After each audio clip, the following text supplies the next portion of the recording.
ஓம் ஸ்ரீ கேளக்கியர் சித்தராய நமோ நமக.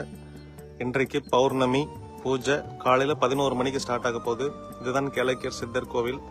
மேலே நான் குன்றில் இருந்து வீடியோ எடுத்துட்டு இருக்கேன். தூரத்தில் இப்போ ஜூம் பண்ணி உங்களுக்கு காட்டுறது வெள்ளிமலை முருகன் கோயில். வெள்ளிமலைங்கிற பேருக்கு ஏற்ற மாதிரி ஒயிட் கலர்ல இருக்கார் பாருங்க, இது வெள்ளிமலை. நம்ம சித்தர் கோவில் கீழே இந்த ஷெட்டுக்குள்ள இருக்கிறாரு நம்ம ஐயா. இங்க இருக்கிறாங்க மக்கள் எல்லாம் இங்க இருக்கிறாங்க. நம்ம சித்தர் கோவிலுக்கு நேர் எதிர கிழக்கு திசையில சித்தேஸ்வர மலை, சிவபெருமான் அங்க இருக்கிறார். கைலாயம்னே வச்சுக்கோங்களேன், அந்த அளவுக்கு இருக்கு. ஓம் ஸ்ரீ கேளக்கியர் சித்தராய் நமோ நமக. இதுதான் பாதை. நம்ம கேளக்கியர் சித்தர் கோவிலுக்கு இந்த பாதை தெரியுது உங்களுக்கு? பாதையை ஜூம் பண்றேன். எஸ், கேளக்கியர் சித்தர் கோவிலுக்கு எப்படி வரணும் அப்படின்னா, ஈரோடு டு பவானி, பவானி டு சென்னம்பட்டி வழியில விராலி காட்டூர் அப்படிங்கிற பஸ் ஸ்டாப்ல நீங்க இறங்கி வரணும். ஈரோடு டு டைரக்டா அந்தியூர், அந்தியூர் டு சென்னம்பட்டி பஸ்லயும் வரலாம். எங்க இருந்து வந்தாலும் டைரக்டா சென்னம்பட்டி பஸ் வரணும். சென்னம்பட்டிக்கு பஸ் இல்லை அப்படின்னா வெள்ளி திருப்பூர் வந்துருங்க. வெள்ளி திருப்பூர்ல இருந்து விராலி காட்டூர் வந்துடலாம். டவுன் பஸ் இருக்கு. பிரிவுல இறங்கி நடந்து வந்துடலாம். அந்த இடத்துக்கு பஸ் ஸ்டாப் இருக்கு.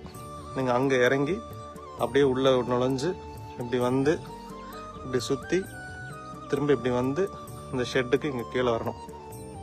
நீங்க தூரத்துல இங்க ஒரு பாதை போகுது பாருங்க. வருங்காலத்துல இந்த பாதை போட்டுருவோம். இந்த ஷெட்டுக்குள்ள இருந்து பாருங்க, அங்க பஸ் போகுது பாத்தீங்களா? எஸ், இப்ப அந்த பஸ் போற இடத்துலதான் பஸ் ஸ்டாப்பே இருக்குது. அங்க இறக்கணும். இந்த பாதை நேரா மண் பாதை நேரா போய் கீழே இறங்கும். அங்க கீழே படிக்கட்டு வச்சிருவோம். அந்த படிக்கட்டுல ஏறி நீங்க அப்படியே மேல வந்துடலாம். நம்ம கோயில் கருப்பராயன்மை கீழ்காட்டுல தான் இருக்காரு. நாம இருக்கிறது மேல் காட்டுல இருக்கோம்.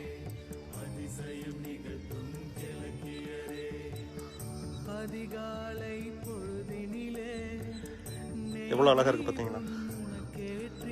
உண்மையாலுமே கேளக்கியர் சித்தர் கோயில் வான் உயர அவர் புகழ் பறக்கும்.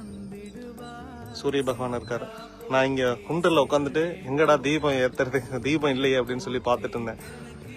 இவ்வளவு பெரிய தீபத்தை கடவுள் ஏத்தி வச்சிருக்கிறாரு எனக்காக. நான் எதுக்கு தனியா தீபம் ஏத்தணும் அந்த மலை மேல அப்படின்னு சொல்லிட்டு உன்னையங்களே சாட்சியா வச்சுக்கிறேன், உன்னையவே சாட்சியா வச்சுக்கிறேன் அப்படின்னு சொல்லிட்டு சூரிய தீபத்தை ஏத்திட்டு கேளக்கியர் மந்திரம் சொல்ல ஆரம்பிச்சாச்சு.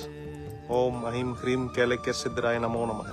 உங்களுக்கு எவ்வளவு பெரிய பிரச்சனை இருந்தாலும் சரி, 7 நாள்ல இருந்து 7 மாசத்துக்குள்ள கேளக்கியர் சித்தர் முடிச்சு வைப்பார்.